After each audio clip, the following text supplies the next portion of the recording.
suppositories. We already learned theoretically, right? So suppositories are nothing but semi-solid dosage forms, right? So you know about DT principles, design thinking principles. We have 5 principles. So I would like to request you. So can you please elaborate these suppositories in the scenario of this DT principles? As we know, we have 5 principles. Can you please elaborate all these suppositories and can you frame in the form of DT principle? Over to you. Everyone, I am Today we all are speak about SNS 5 pillar. I choose the first pillar. It's defined. My topic is suppositories. We all are know what is suppositories. It have various shape and various type. Suppositories is one of the semi-solid dosage form, and it have lot of advantage and lot of disadvantage also. The advantage is without the conscious patient also use for suppositories, and disadvantage is the suppositories using is patient have an embarrassing situation, and it have various types. First, it has main 5 types: rectal, urethral, vaginal, nasal cavity and ear bone. First one is rectal. It's used insert into rectum, and main is supposedly used for body cavities except mouth. So we use rectum, insert into rectum, and it's melt our body temperature. And rectum suppositories have 1 or 2 gram. Most of the suppositories have 1 or 2 gram, and it's a rod and cone shape. Second one is vaginal suppositories. It's also called as suppositories. And vaginal suppositories insert into vagina, and it's a prevention for microbial growth and antiseptic. And it's also 1 or 2 gram. And vaginal suppositories, the shape is cone and broad shape. And third one is nasal cavity. It's also called as pouches. It's cylindrical shape. And my second pillar is empathize. So empathize stage is a suppository formulation. Empathize is a very important step in pharmaceutical design, but many pharmaceutical design students tend to overlook in this stage. Conduction, comfort and biological environment, whether the drug will be administered. When we talk about the rectal drug delivery, the rectal mucus is highly sensitive. It can be easily irritated by harsh chemical or unsuitable formulations.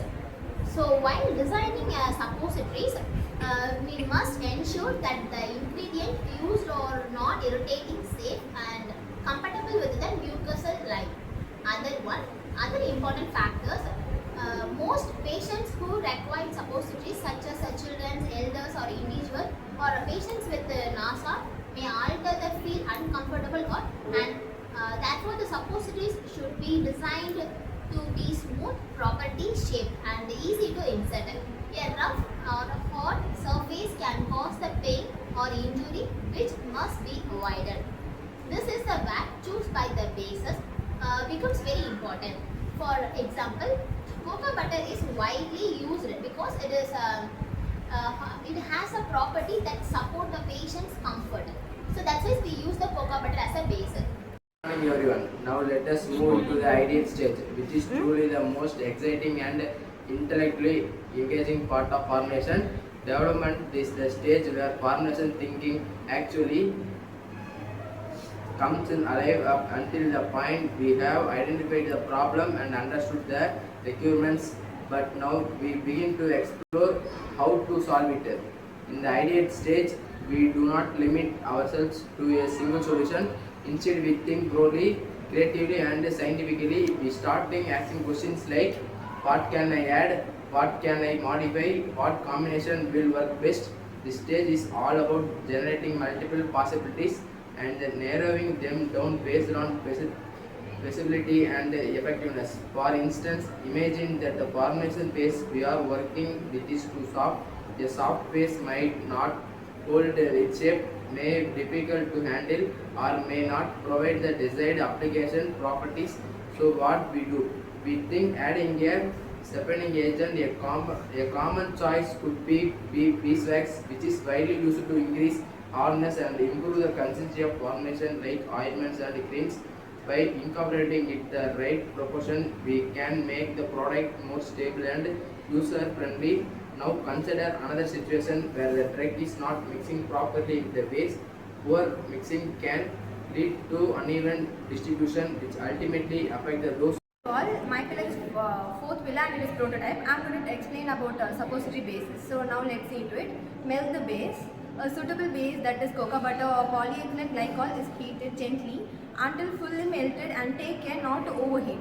Next, we have to incorporate the drug and excipient.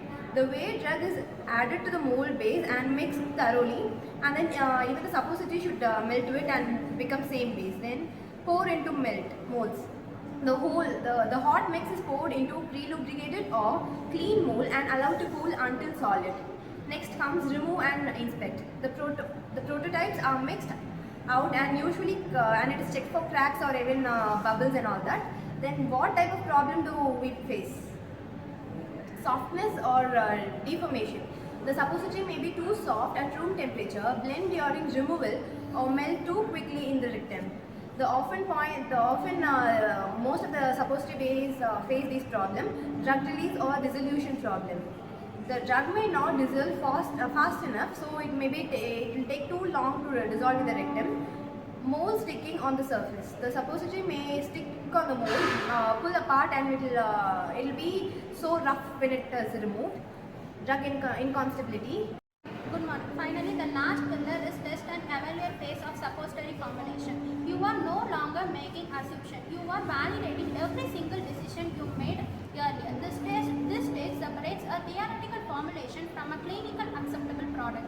Each experience, whether it is the base, stiffening agent, emulsifier, or preservative, must prove that it performed the intended role under the real condition. Evaluation begins with physical appearance. A well-prepared suppositories must have a uniform shape, smooth surface, and be free from the cracks, pits, or air bubbles. These defects are not minor. They indicate poor molding, improper cooling, or air entrapment during the preparation. Each flaws can affect during the distribution and patient acceptability. If a suppositories look inconsistent, it raises immediately concerns about its quality and reliability. Next is the mechanical strength or hardness. The parameter ensures that suppositories can withstand handling during packaging, transport, and administration. A suppositories that is too soft may deform or especially in warmer climates. On other hand, excessive hardness can delay the melting, disassociation after inserting, leading to reduced drug availability. Therefore, an optimal balance is required, and this measured using the standardized hardness or breaking strength test. Uniformity of weight and drug content is one of the most critical quality control parameters. Each unit must deliver an accurate and consistent dose of the drug. Variation in weight may indicate poor mixing or improper filling of molds, while variation in drug content suggests inadequate comprises the entire formulation process and defect the purpose of pharmaceutical science.